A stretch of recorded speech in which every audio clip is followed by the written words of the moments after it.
बुलढाणा जिल्ह्यातील दुर्गम भाग म्हणून ओळख असलेल्या संग्रामपूर तालुक्यातील सातपुड्याच्या पायथ्याशी वसलेल्या आदिवासी ग्राम वसाडी येथे स्थानिक आदिवासी बांधवांच्या वतीने होलिका दहन व रंगपंचमी उत्सव पारंपरिक पद्धतीने साजरा करण्यात आलाय।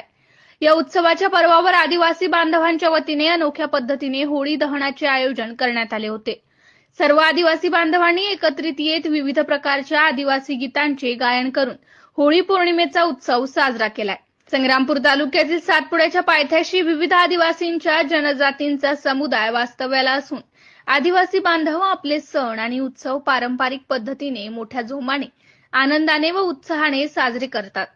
होळी पौर्णिमा नंतर लवकरच ग्राम वसाडी येथे स्थानिक आदिवासी बांधव सार्वजनिक समितीच्या वतीने फगवा उत्सवाचे आयोजन करण्यात येणार असल्याचे स्थानिक ग्रामस्थांच्या वतीने सांगण्यात आले आहे।